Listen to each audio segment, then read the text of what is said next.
Alright, welcome back to Straight Axle Dubs. Today I am doing a valve adjustment and I'm going to show y'all how. So we're adjusting the valves on my motor. If you've seen previous videos, we just got it rebuilt. It's been almost 500 miles. I think I'm about 480, 490 right now, but since it's about 500 miles, we're going to do a quote tune-up. I'm going to set the valves, and then we're also going to check the carbs. I think I'm going to go up to Jason tomorrow in Round Rock, and he's going to help me with that. But before you really mess with carburation, you want to make sure your valves are set, because if you set your valves without, or set your carbs without your valves being right, then it won't make anything better. It could make things worse. So I'm going to show you how to do it. It's going to be easier, obviously, than on a regular Beetle, because there's no fender, or quote no fender, but like if you were to try to do it on the 64 over here, you know, you can see the valve cover sorta in there, but it's a lot harder to get to. So that's why I figured I'd show y'all, because it's easier to show with the car being cut in the rear. So I'm gonna get y'all set up. We're gonna show you, I'm gonna show you the two ways you can do it. You can do it in the firing order of the motor, which is 1, 4, 3, 2, or you can go backwards and do 1, 2, 3, 4. I'd recommend doing 1, 2, 3, 4, because you start on 1, and if you go backwards over to 2, you're not going over the other side of the motor and then going back, so you can stay on, you know, quote, one side of the motor, get that done, and then be done with that side, seal it up, and then just go to the other side and you'll be good. So tools needed. You need your 13 mil wrench, which is somewhere over here. So I have my 19, so I'm going to need to rotate the motor. You need your flathead, screwdriver. You need your feeler gauge set to, I don't know if it'll pick that up. You need it set to like, yeah, it's not picking up, 0.006. And then rags, wipe your hands off, and grease to grease the valve covers to make sure they don't leak. So I'm going to rotate the motor over. It might be hard to see, especially on this pulley since the marker's faded, but you can see that mark, or where my finger is, that's where we marked for TDC. So I'm going to bring it over to top dead center, and then it'll either be on number 1 or number 3. Right. Yeah, it'll either be on number 1 or number 3.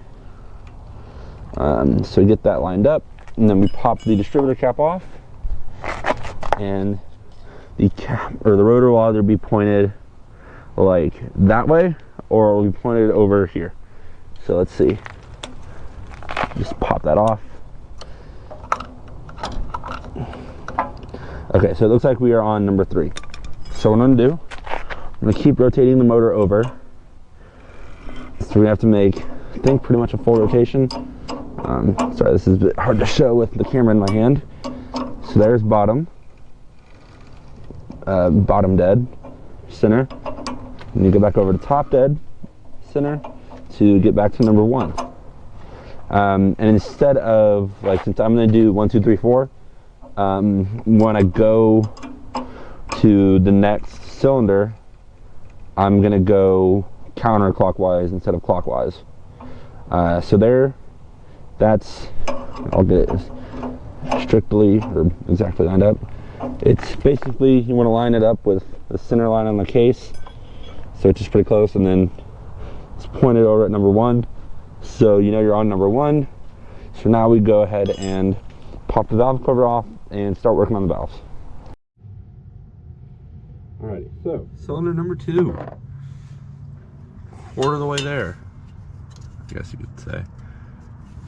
So these are all pretty tight so far, which is a tiny bit concerning, but you can tighten and loosen over time. So as long as it's not like terrible, you know it's probably pretty alright. And then again, this motor, we just did pistons and rings. We'd already done rod bearings, so we know that a lot of the stuff in this motor is probably in pretty decent shape. But you never know. And then again, they say, you know, 500 to 1,000 miles for break-in. It's not, I guess in the terms of what we did, it's probably piston or the rings seating and creating that sort of pattern, because rings scrape cylinders as they move, and they create their sort of crosshatch pattern.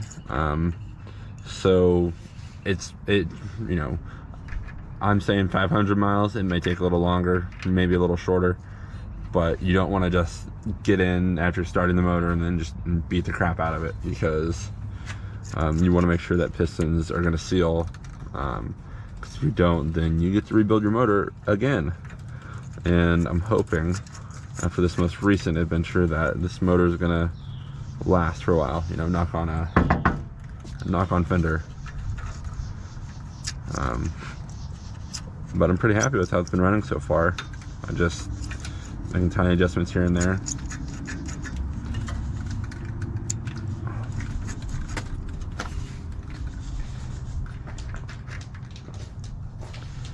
Okay, that's a little too tight.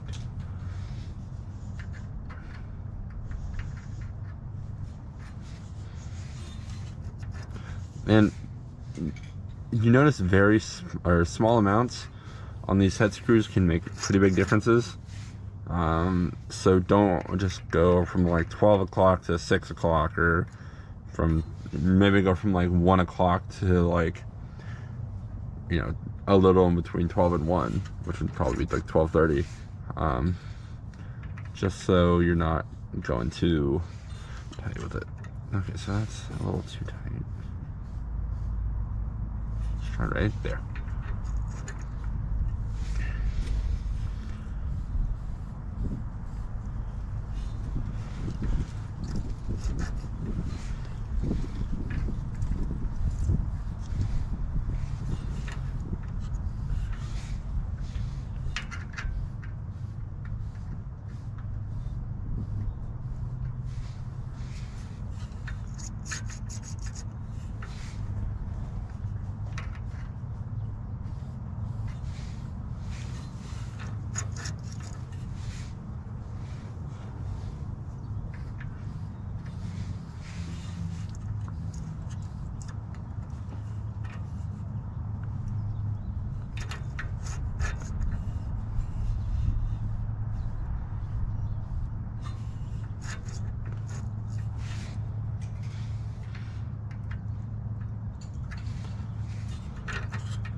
I'm thinking that one's good.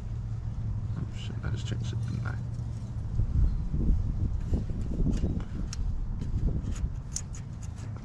Yep, damn it.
That one's good.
one, and then this side is good.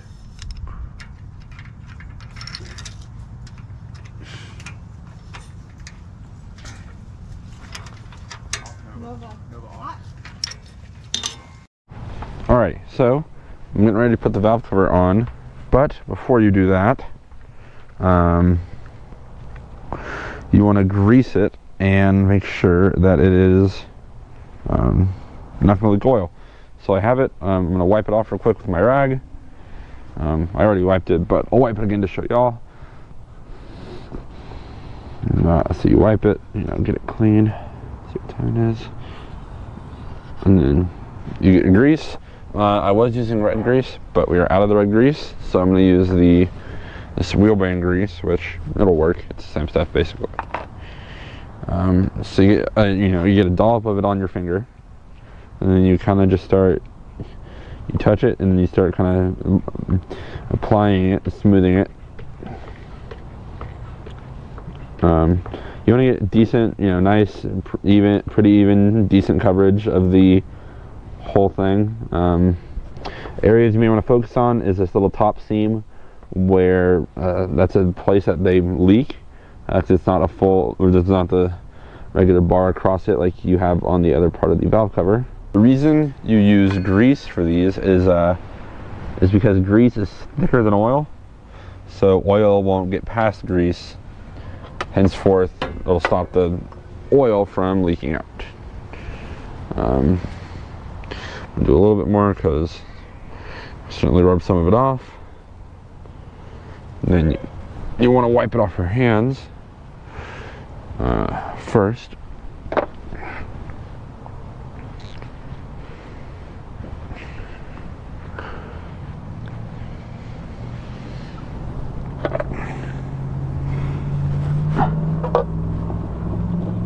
And then you'll feel it sort of start to grab, and then you get your wrench, use your wrench to pry against the valve cover, and you'll see the bail and hear it snap into place. So that's how you know it's on. Even after that, go around, make sure it's not, wedged in a bad spot in a certain place, and that you gotta seat it evenly, and then you're good to go. So I'm